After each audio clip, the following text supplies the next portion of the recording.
హెబ్రీలకు రాసిన పత్రిక 6వ అధ్యాయము 14వ వచనం అందరము కలిసి చదువుకుందాం.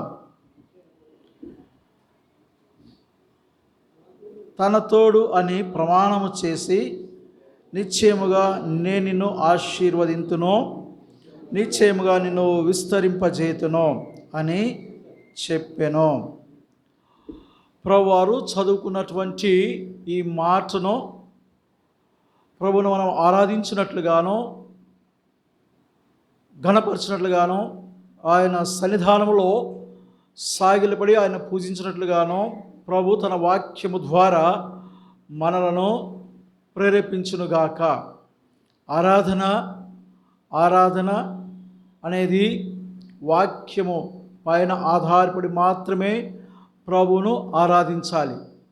మన వ్యక్తిగత ఆలోచనలు, మన వ్యక్తిగత తలంపులు, మనకు తోచినటువంటి పాటలు పాడడము ద్వారా అది దేవుడు దాన్ని అంగీకరించడు. కయ్యూను హేబేలు ఇరువురు అర్పణలు తీసుకొచ్చినప్పటికీ కేవలము ప్రభువారు కయ్యూని యొక్క అర్పణను మాత్రమే త్రోసివేసి హేబేలు యొక్క అర్పణను మాత్రమే ఆయన అంగీకరిస్తూ వచ్చారు. కాబట్టి ఎటువంటి ఆరాధన అంగీకరించబడుతుంది, ఎటువంటి ఆరాధన తృణీకరించబడుతుందనే సత్యాన్ని కూడా ఆరాధిస్తూ ఉన్నటువంటి మనము గుర్తిరగవలసిన వారమై ఉంటున్నాం.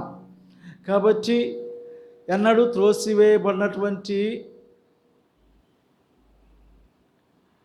ఆరాధన వాక్యమును అనుసరించి చేసేటువంటి ఆరాధన. వాక్యము ద్వారా పరిశుద్ధాత్ముడు మనతో మాట్లాడుతూ వస్తున్నటువంటి వాక్యము, ఆయన వినిపించిన ఆయన స్వరము, తద్వారా ఆయన మనకు చేసినటువంటి మేలులు, ఈ మేలులు బట్టి ప్రభువును మనము ఆరాధించవలసిన వారమైంటాం. నిశ్చయముగా నేను నిన్ను ఆశీర్వదించును అనే మాటను ఆరాధన కొరకును, నిశ్చయముగా నిన్ను విస్తరింపజేతును అనే మాటను రెండవ వర్తమానం కొరకాయ ధ్యానం చేద్దాం. నిశ్చయముగా నేను నిన్ను ఆశీర్వదింతును అనేది ఎవరికి తెలియజేస్తూ వచ్చాయంటే వివాదాంశముగా ఇది మన పితరుడు అయినటువంటి అబ్రహామునకు చేసినటువంటి వాగ్దానం. దీనిని గత 4 వారాల నుంచి మనము ధ్యానం చేస్తూనే ఉన్నాం. కాబట్టి అబ్రహామునకు చేసినటువంటి వాగ్దానం ఏం చేస్తూ వచ్చాడు? 15వ అధ్యాయం, ఆది కాండము 15వ అధ్యాయం 3వ వచనం చదవగలరా? మరియు అబ్రాము, ఇదిగో నీవు నాకు సంతానం ఇయ్యలేదు గనుక నా పరివారములో ఒకడు నాకు వారసుడగునని చెప్పగా యెహోవా వాక్యం అతని యొద్దకు వచ్చి, ఇతడు నీకు వారసుడు కాడో, నీ గర్భవాసమున పుట్టబోచున్నవాడు నీకు వారసుడగునని చెప్పెను. తర్వాత 5వ వచనం, మరియు ఆయన వెలుపలికి అతనిని తీసుకుని వచ్చి, నీవు ఆకాశం వైపు తేరి చూచి నక్షత్రములను లెక్కించుటకు నీ చేతనైతే లెక్కించుమని చెప్పి నీ సంతానము అలాగునవునని చెప్పాను. ఎలా దీవిస్తూ వచ్చాడు? మరియు ఆయన వెలుపలికి అతను తీసుకుని వచ్చి, నీవు ఆకాశం వైపు తేరి చూచి నక్షత్రములు లెక్కించుటకు చేతనైతే లెక్కించమని చెప్పి నీ సంతానము అలాగవునని చెప్పాను. ఒకటి, ఎలా అవుతారు? ఆకాశపు నక్షత్రములు. దేవుని యొక్క అబ్రహాము యొక్క సంతానము ఆకాశ నక్షత్రముల వలె అవుతారంట. తర్వాత 16వ వచనం 15వ అధ్యాయము 13వ అధ్యాయము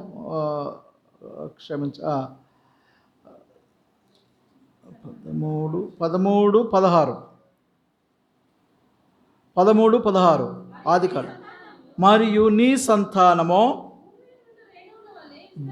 భూమి మీద నుండి రేణువుల వలె విస్తరింపజేసేదను. ఎట్లనగా ఒకడు భూమి మీద నుండి రేణువులను లెక్కింపగలిగిన ఎడల నీ సంతానమును కూడా లెక్కింపవచ్చును. రెండు విధాలుగా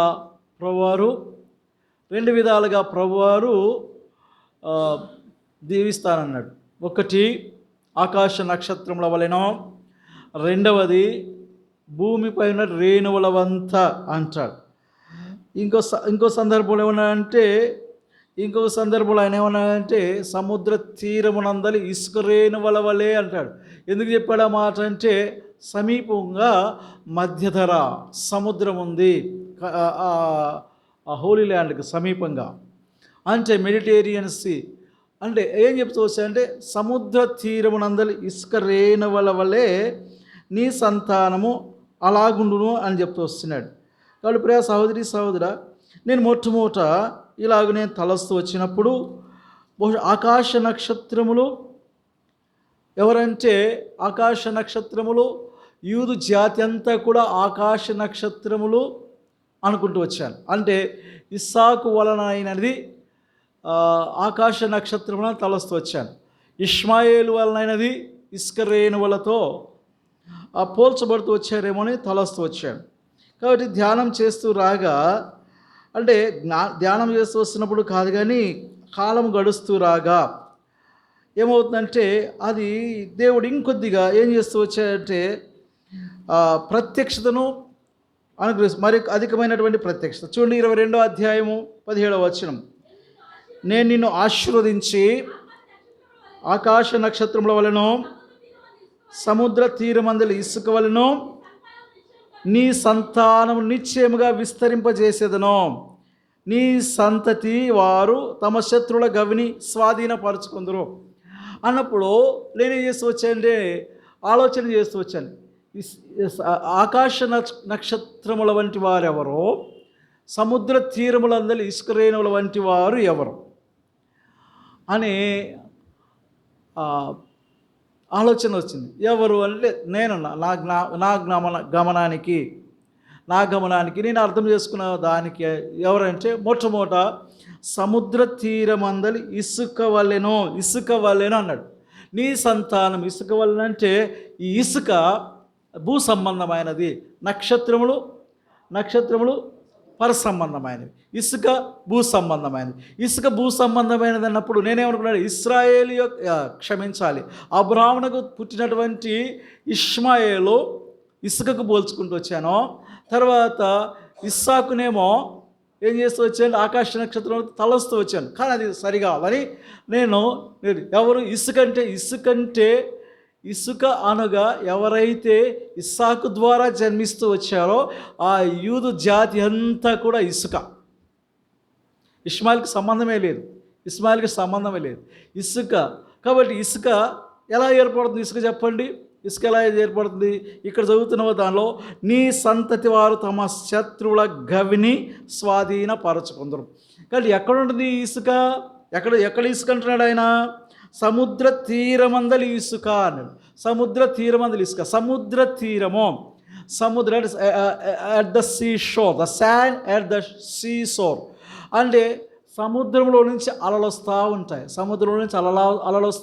అలలు వస్తున్నప్పుడు ఏమవుతుందంటే ఇసుక వచ్చిన ప్రతిసారి ఎన్ని మార్లు వస్తాయో అలలు ఇసుకపై వచ్చి ఇసుకను కొడుతూనే ఉంటాయి.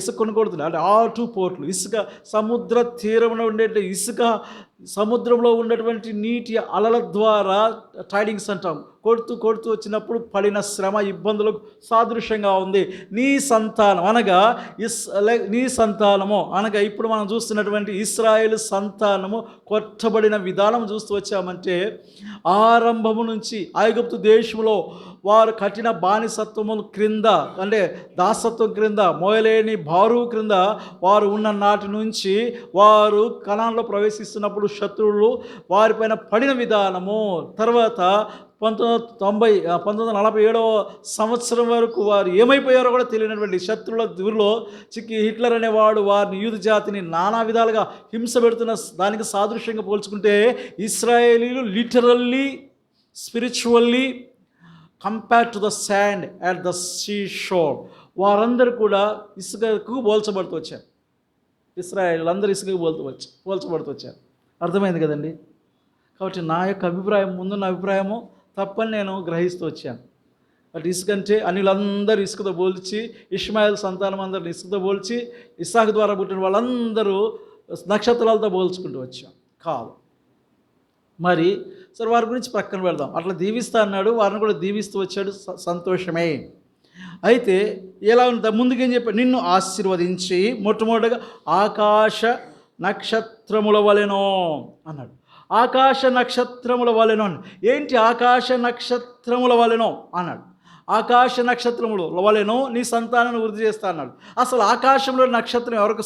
ఫస్ట్ ఆఫ్ ఆల్ 24వ అధ్యాయము, నంబర్స్ 24, సంఖ్యాకాండం 24వ అధ్యాయము 17వ వచనం. సంఖ్యాకాండము 24వ అధ్యాయం 17వ వచనం. బేయేరు కుమారుడైన బిలామునకు వచ్చిన దేవోక్తి, కన్నులు తెరిచిన వానికి వచ్చినటువంటి దేవోక్తి, దేవవాక్కులను వినిన వాని వార్త,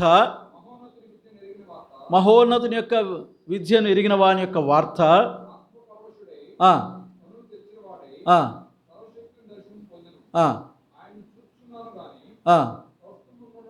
కాదు,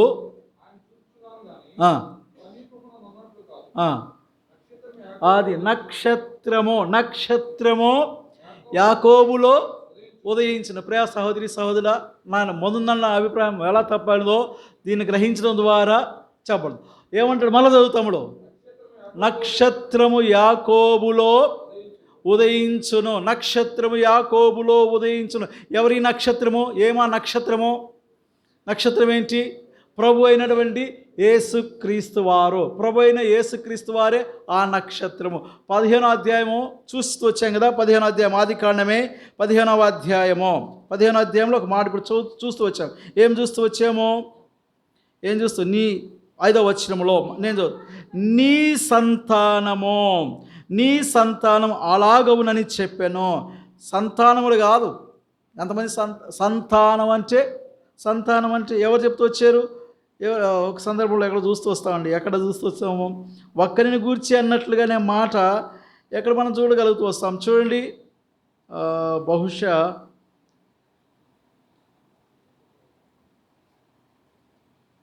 గలతీ రాసిన పత్రికలను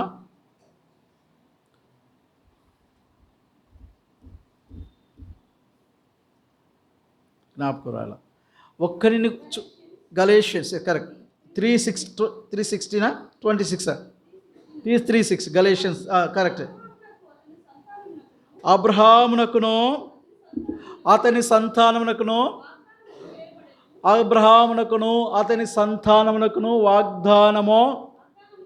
వాగ్దానములు చేయబడినో. ఏంటి ఆ వాగ్దానం? నిశ్చయముగా నేను నిన్ను మనం నేర్చుకున్నారు వాగ్దానాలు చాలా ఉన్నాయి. నిశ్చయముగా నేను నిన్ను ఆశీర్వదించేదనో, నిశ్చయముగా నేను నిన్ను విస్తరింపజేయను వాగ్దానం కదా. చదవండి. ఆయన అనేకులను గూర్చి అన్నట్లు సంతానములకు అని చెప్పక, ఒకని గూర్చే అన్నట్లు నీ సంతానమునకు అనెను. కాబట్టి ఆ సంతానము క్రీస్తు. జ్ఞాపకం చేసుకోండి.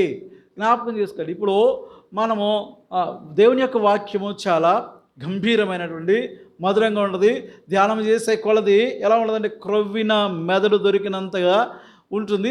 ఇప్పుడు సంతానం అంటే యేసుక్రీస్తు ప్రభువారు. 24వ అధ్యాయం 17వ వచనంలో చూస్తూ వచ్చాం కదా. సంఖ్యాకాండంలో నక్షత్రము యాకోబులో ఉదయించును. ఆ నక్షత్రము ఎవరంట? సంతానము. ఎవరు? అబ్రహాం యొక్క సంతానము ఒక్కడే ఆయన, ప్రభు అయిన యేసుక్రీస్తు వారు. ఆ యేసుక్రీస్తు ప్రభు వారే నక్షత్రము. ఆ నక్షత్రములు ఎలా అవుతాయి? ఒకటే నక్షత్రము. ఆ నక్షత్రముల వలె అన్నాడు కదా. నీ సంతానము నక్షత్రముల వలె, ఒకటే నక్షత్రము. నీ సంతానము అన్నాడు. నీ సంతానం నేను ఆశీర్వదిస్తానన్నాడు. ఆ సంతానము నక్షత్రము. ఆ నక్షత్రమే ప్రభువైన యేసుక్రీస్తు వారు. ఒక్కడే ఉండాలి కదా. కానీ ఒక్కడైనా యేసుక్రీస్తుని నక్షత్రంగా చెప్పడం నక్షత్రముల వలె అంటున్నాడు. అంటే యేసుక్రీస్తు ఇక్కడ ఇక్కడ సంతానం అనేది ఇంగ్లీష్లో సీడ్ అని ఇంగ్లీష్ బైబిల్ ఉందా? ఇంగ్లీష్ బైబిల్ ఉంటే చాలా అవసరం. 5 verse 15 Genesis 15:5 చాలా క్విక్గా చదవాలా. జెనసిస్ 15:5 మీరు తీసుంటారు కదా. Look up at the sky and count the stars, if indeed you count.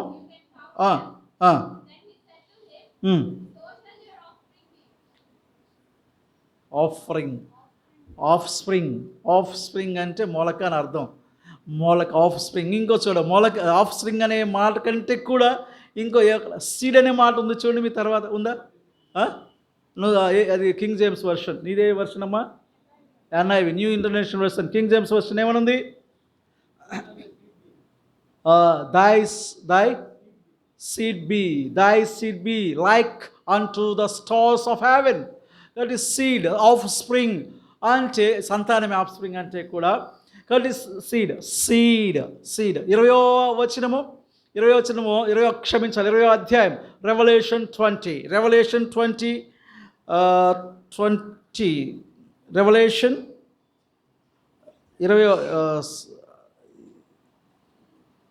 ప్రకటన గ్రంథం 20వ అధ్యాయము 21వ వచనం. 21లో ఉంది. 21 అధ్యాయంలో ఎక్కడ కనపడుతుంది చూడ. వారు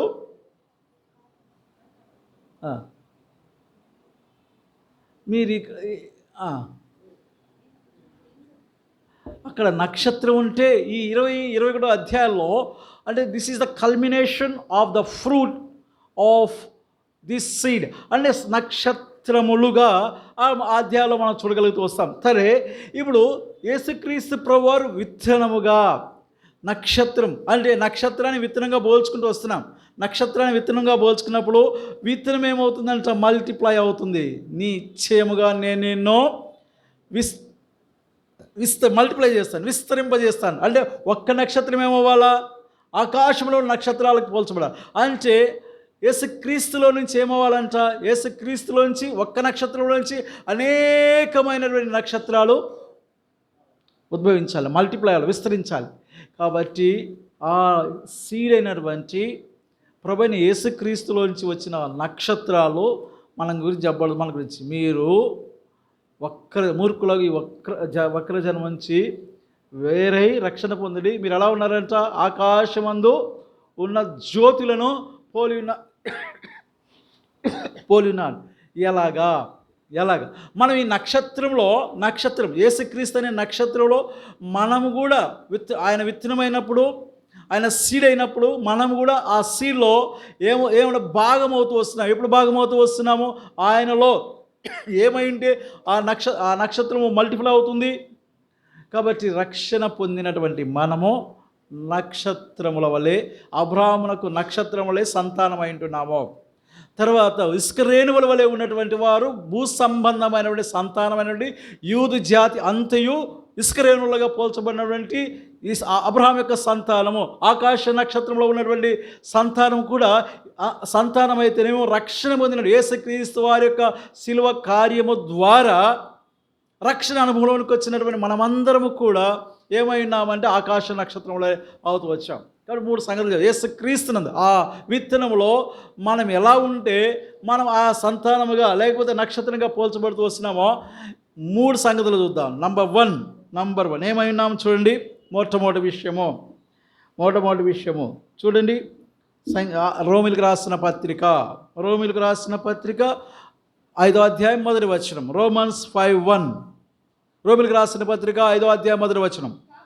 కాబట్టి విశ్వాస మూలమున మనము నీతిమంతులముగా తీర్చబడి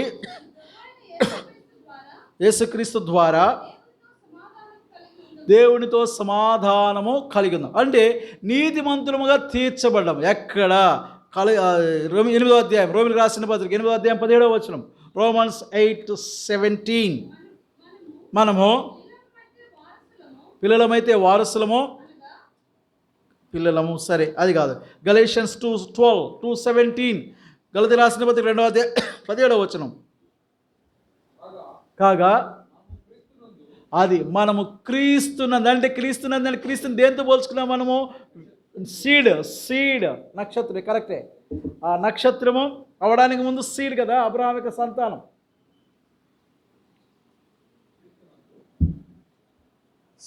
క్రీస్తునందు అంటే క్రీస్తు ప్లేస్లో క్రీస్తే విత్తనం మన సంతానం అన్నాం కదా, ఇంగ్లీష్లో సీడ్ అన్నాం కదా. We are in the seed, seed అంటే విత్తనములో. అర్థమైందా? మనం విత్తనములో అంటే, విత్తనం అంటే నక్షత్రమే, యేసుక్రీస్తు ప్రభువారు. ఆ నక్షత్రంలో మనం ఏమైనామంట?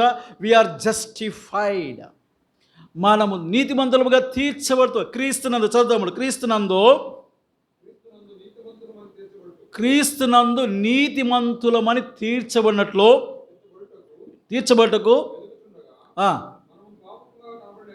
మనము పాపములుగా కనబడిన ఎడలా ఆ పక్షమందు క్రీస్తు పాపమునకు పరిచారకుడు ఆయన. అట్లా కాదు. ఇప్పుడు ఏమన్నాడంటే క్రీస్తు ప్రభువారు and he has been made sin for the remission of all the seed of Abraham యొక్క సంతానం యొక్క మరి పాప పరిహారము నిమిత్తమై ప్రభువైన యేసుక్రీస్తు వారు అబ్రహాము సంతానంగా కలవరి శిలలో గోధుమ గింజ భూమిలో పడి మరణించిన రీతిగా ఆయన కలవరి శిలలో మనందరి నిమిత్తమై మరణించటము ద్వారా now we are justified in Christ Jesus through the blood of Christ Jesus.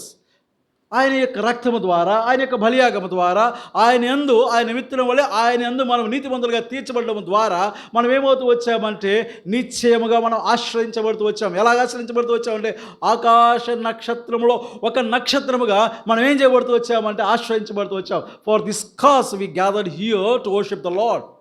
ఆ కారణాన్ని బట్టి మనం ఇక్కడ చేరి వచ్చి ప్రభువును స్థుతిస్తూ వస్తున్నాము. రెండవ సంగతి చూద్దాం, చూడండి. రెండవది, క్రీస్తునందు మనం నీతిమంతులుగా తీర్చబడుతూ వచ్చాము. తెలుగులో మనం నీతిమంతులనే వ్రాయబడుతుంది, కానీ ఇంగ్లీష్లో డిఫరెంట్గా ఉండదు. చూడండి రెండవ సంగతి, అంటే నీతిమంతులుగా తీర్చబడడం అంటే మళ్ళీ 5-6 సంగతులు ఉన్నాయి. దాని గురించి సబ్ హెడింగ్స్, అంటే దానివల్ల బెనిఫిట్స్ ఉన్నాయి, అవన్నీ ఇప్పుడు చెప్ప వీలు పడదు. రెండవ సంగతి చూద్దాం, చూడండి.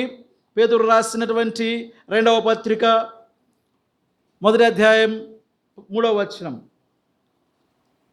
A letter to Peter, second letter. మన ప్రభు అయిన అదే 1:3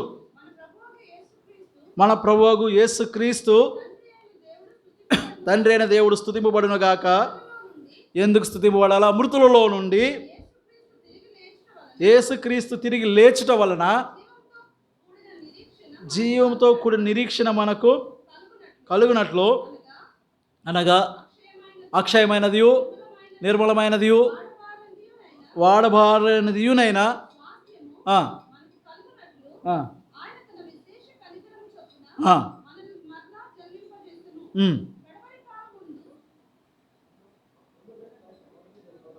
ఏం చదువుతున్నా? 2వ పేతురు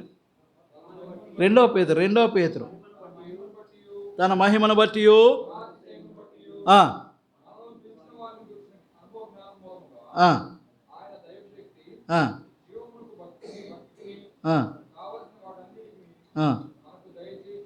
రెండవ పత్రిక 1వ అధ్యాయం 3వ వచనం చదువుతున్నారా? చదవండి.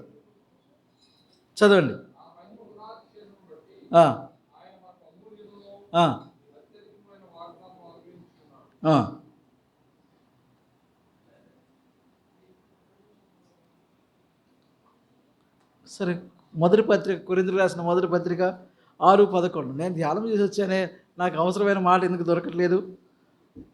మొదటి పత్రిక 6:11.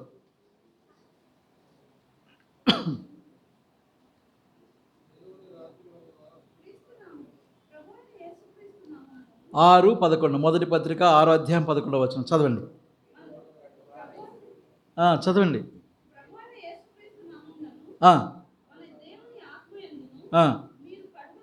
మీరు కడుగబడి పరిశుద్ధపరచబడిన వారై నీతిమంతులుగా తీర్చబడి. పరిశుద్ధపరచబడిన వారు ఎక్కడ? యేసుక్రీస్తు నందు, యేసుక్రీస్తు రక్తము వలన. యేసుక్రీస్తునందు యేసుక్రీస్తు రక్తం. Now we are not only justified in Christ, but also we are sanctified in Christ Jesus. అంటే నీతిమంతులుగా తీర్చబడడం మాత్రమే కాదు కానీ ఏం చేయబడుతూ వచ్చామంటే పరిశుద్ధపరచబడినటువంటి వారము, నీతిమంతులము పరిశుద్ధులుగా చేయబడినటువంటి వారు. కాబట్టి 10వ అధ్యాయం 10వ వచనం, హెబ్రీలకు రాసిన పత్రిక 10వ అధ్యాయం 10వ వచనం ఒక మాట ఇలా చెప్పబడుతూ వచ్చింది. చూడండి, హెబ్రీలకు రాసిన పత్రిక 10వ అధ్యాయం 10వ వచనం.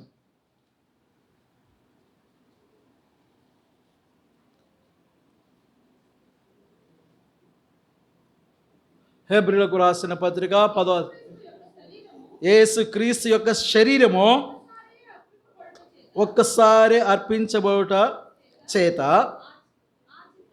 ఆ చిత్తమును బట్టి మనం పరిశుద్ధపరచబడి. గమనించండి, పరిశుద్ధపరచబడ్డం అంటే ఏంటి? ఇప్పుడు నేను చెప్తూ వచ్చాను కదా, అంటే మనం ఎదిగే కొలది, మనం ఆత్మీయంగా ఎదిగే కొలది భావాలు చక్కగా ఇంకా లోతుగా గ్రహించే ఎదుగుదలలోనికి, పరిపక్వతలోనికి వచ్చా. పరిశుద్ధపరచబడి ఉన్నామంటే, పరిశుద్ధపరచబడుచున్నామంటే అర్థం ఏంటి? నీతిమంతులు అంటే కొన్నిసార్లు ఓకే, తెలుగులో అయితేనే జస్టిఫికేషన్ అంటే తెలుగులో ఏమన్నా నీతిమంతులుగా చేయబడినాం, నీతిమంతులుగా చేయబడినాం అండి. జస్టిఫికేషన్ అన్నా శాంక్టిఫికేషన్ అన్నా నీతిమంతులుగా చేయబడినామని వస్తుంది.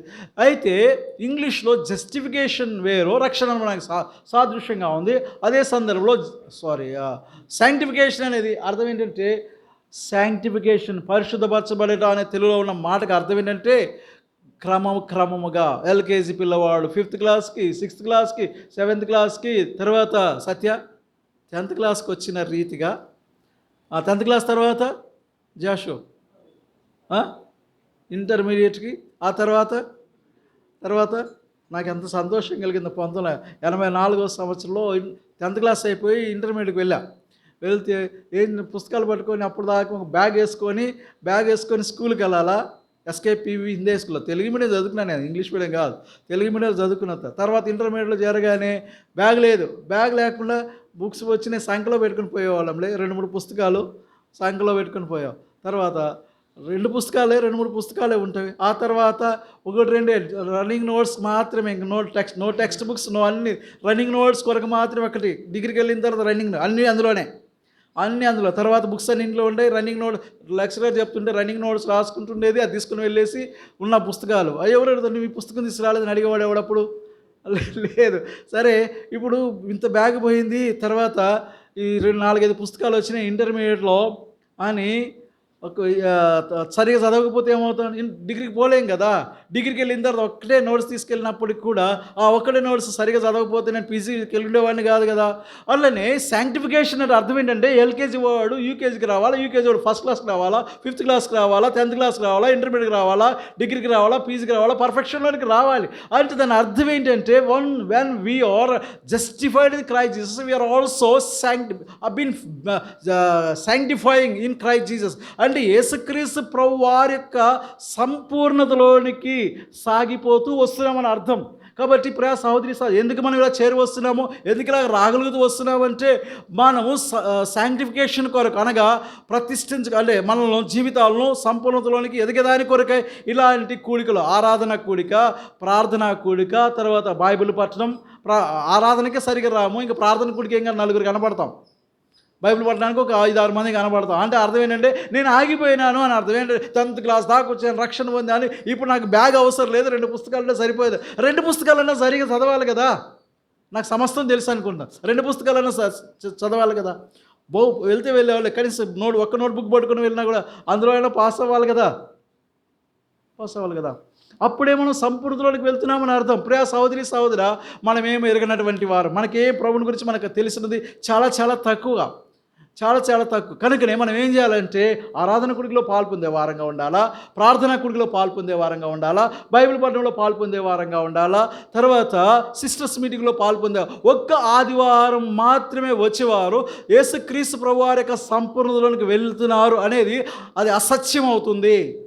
కొందరు మానుకొనిచ్చినట్లు మీరు సమాజంగా కూడటం మానవద్దని చెప్పినప్పుడు, దాన్ని మనం భిన్నంగా ప్రవర్తిస్తూ వస్తుంటే, మానవద్దని చెప్పిన దానికి మానుతూ ఉన్నప్పుడు యేసుక్రీస్తు ప్రభువారి యొక్క సంపూర్ణతలోనికి ఎలా వెళ్తున్నామని అర్థము.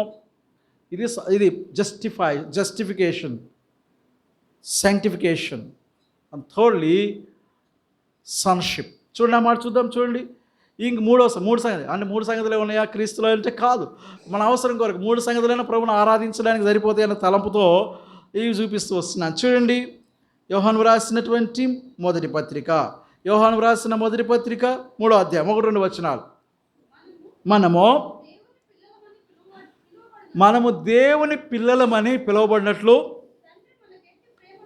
తండ్రి మనకు ఎట్టి ప్రేమను అనుగ్రహించెనో చూడుడి. మనము దేవుని పిల్లలము. ఎక్కడ దేవుని పిల్లలము? 2వ వచనం. ప్రియులారా, పిల్లలమై ఉన్నామో లేదా? గలతీ రాసిన పత్రిక 3వ అధ్యాయం 16వ వచనం చదవండి. 26వ వచనము. ఇందా 16 చదివారు, ఇప్పుడు 26 చదువుదాం.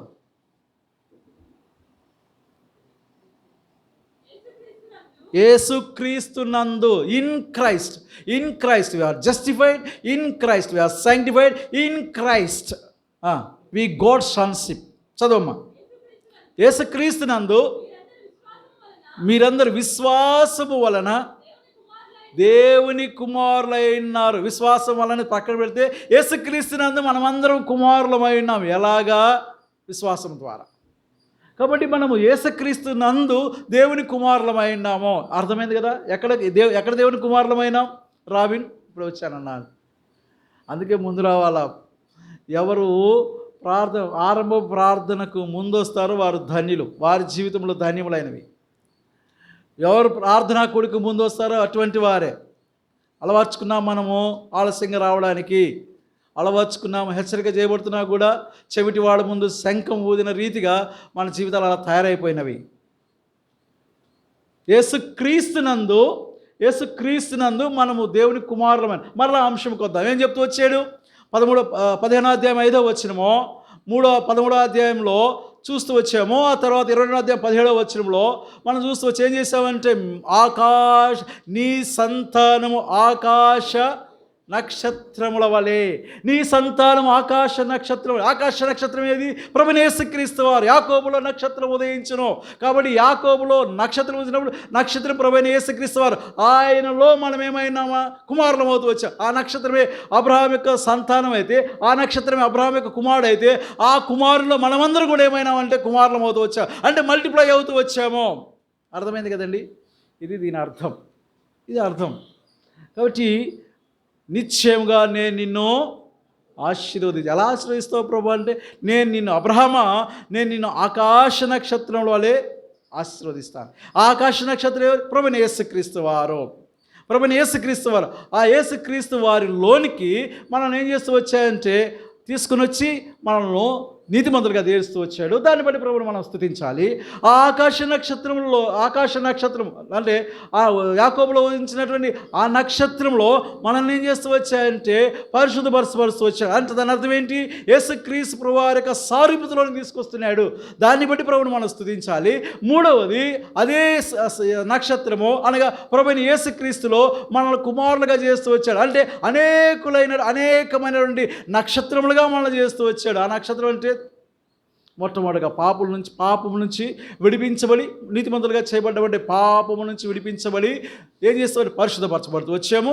రెండవది, భౌతిక సంబంధమైనటువంటి స్వభావం కలిగిన మనల్ని క్రీస్తు సారూప్యతలోనికి తీసుకొచ్చాడు జస్టిఫికేషన్ ద్వారా.